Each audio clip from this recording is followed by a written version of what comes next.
The Métis are a distinct Indigenous people. Métis communities in Ontario emerged along waterways and fur trade routes before Canada was a country. These historic Métis communities, which persist to the present day, develop their own customs, traditions, and identities that are rooted in kinship, relationship to the land, and a distinctive culture and way of life.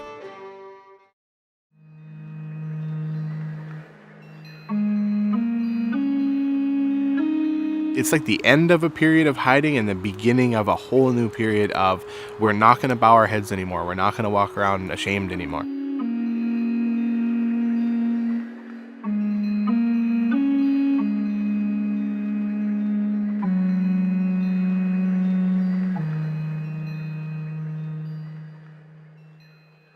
From the time European fur traders began traveling from Montreal into the Great Lakes region in the mid-17th century to the beginning of the 19th century, over 50 Métis communities had formed around fur trade posts and forts in this area.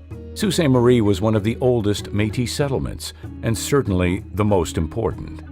Most Métis worked in occupations supporting the fur trade. By 1850, the HBC's labor force in the Lake Huron, Lake Superior, and Sault Ste. Marie districts was about 70% Métis. Both First Nations and Euro-Canadians recognized the Sault Ste. Marie Métis as being a distinct cultural group of people. They were visually, culturally, and ethnically distinct.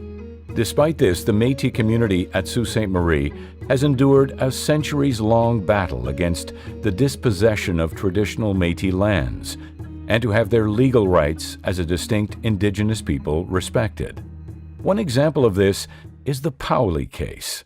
Father and son Steve and Roddy Powley embodied these truths. They enjoyed hunting together, securing food for their family.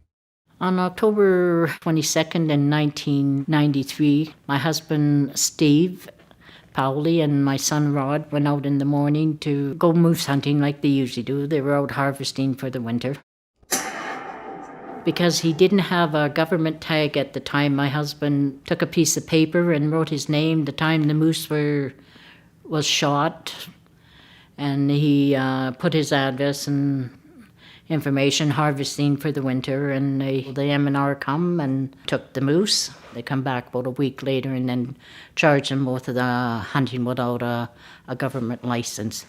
You know, at first he wasn't going to fight it, but after thinking about what was happening, and then you start thinking, you have the right as a Métis, you have the right under Section 35.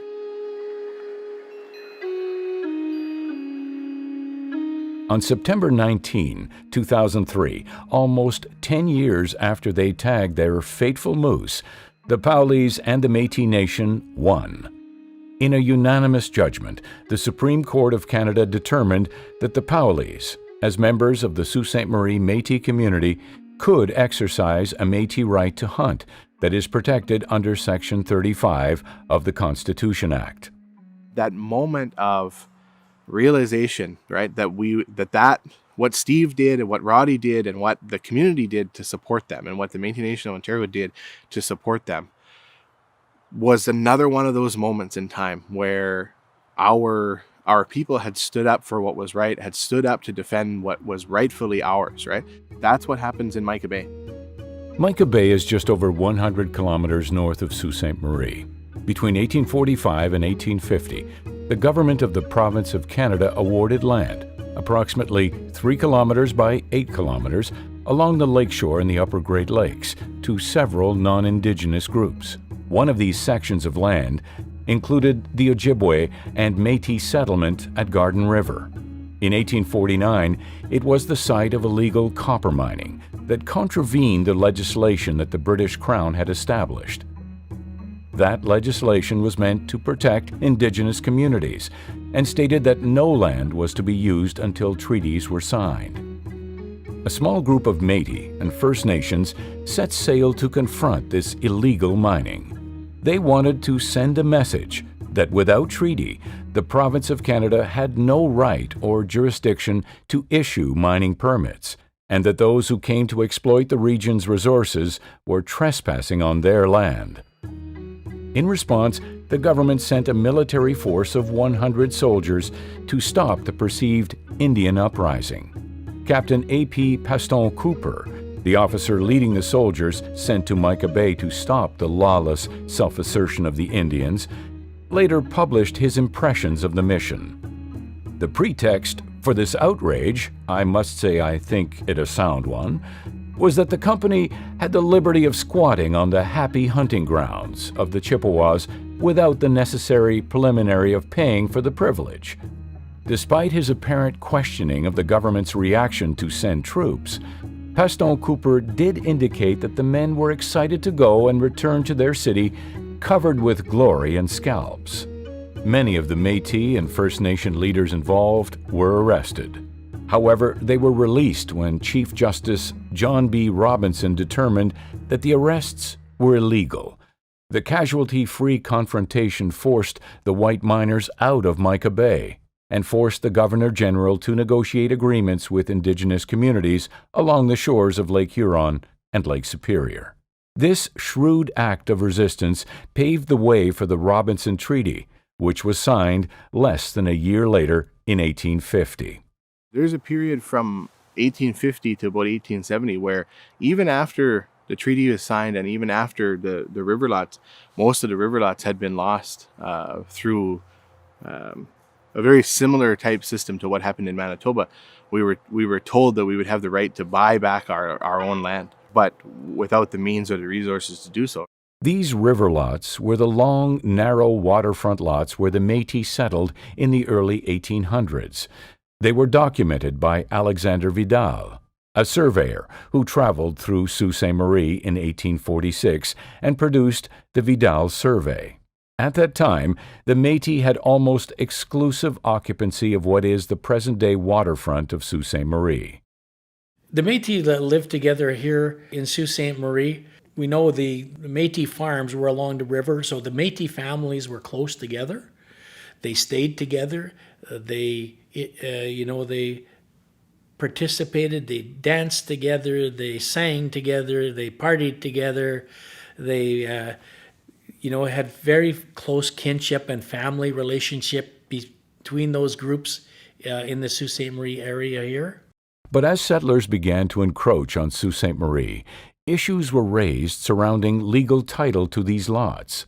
The government of the province of Canada saw the Métis as squatters, who, as French Catholics, also posed a threat to the spread of English Protestantism.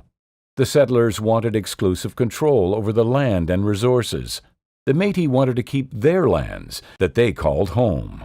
After the Treaty of 1850, they just came in and took the land because we didn't have a paper from the government saying we owned it. Despite repeated attempts to have their rights recognized, the Métis were excluded from the eventual treaty, and in response, they created the 1850 Sault Ste. Marie Petition.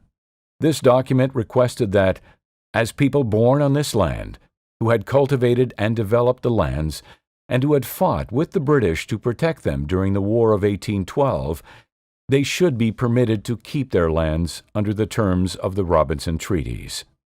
The Métis had inherited the land from their First Nations mothers, or purchased the land from other Métis, or First Nations people, or family members had been awarded land grants for service in the War of 1812. The chiefs of the Ojibways addressed a memorial to the Earl of Elgin, Governor-General of the Province of Canada, in September 1850, mentioning their disapproval in charging the Métis for their own land, at a price greater than the amount the government paid for the land in the first place. We stand up and just quite simply say, this is what's right, and we are going to defend it. It's like so many moments in Métis history where one or two individuals take a stand on behalf of the people. The 1850 Métis Petition and Memorial of the Ojibwe chiefs were ultimately rejected and ignored. The government of the province of Canada did not negotiate with the Métis. They did not offer money or new lands to the Métis in exchange for their homelands. In February 1852, the Sault Ste. Marie Métis were not given recognition of land ownership, but instead were told they would be allowed to purchase land grants of 50 acres on which they lived for 1 shilling per acre. During the following years, many Métis were pushed off the lands they were so strongly connected to. In 1853, as a result of the involvement in the Mica Bay incident of Euro-Canadian lawyer and mineral speculator Allan MacDonnell, the Canadian government passed a law. This law made it a crime for anyone to encourage or motivate First Nation and Métis people to what they called disturb the peace. This made it difficult for Métis and First Nations people to get help when there were injustices. But the Métis community persisted and continues to assert their rights. Today, downtown Sault Ste. Marie sits on historic Métis traditional lands. We always knew we were Métis and we had deep roots in this area. We've been really actively engaged in rebuilding the Métis Nation and rebuilding our communities and rebuilding those cultural and artistic practices that really make up who we are. One of the things that we're so well known for, and in fact, like known by other Indigenous peoples historically, was as the floral beadwork people. It's a really important part of our identity, but I think it's also a really important part of our history. Métis means, being part of the land. Métis, it's a spiritual feeling when you're out on the land. Métis is family. Métis is a way of life. We pass it on to our children, and we want to make sure that that's passed on to their children. The Paoli case, the Mica Bay incident, and its resulting Robinson Treaty, and the Riverlot land rights battle are profound examples of the struggle to protect traditional Métis lands and assert Métis rights. And the advancement of these rights all reaffirm the distinct Métis identity and help to shape contemporary Métis lives.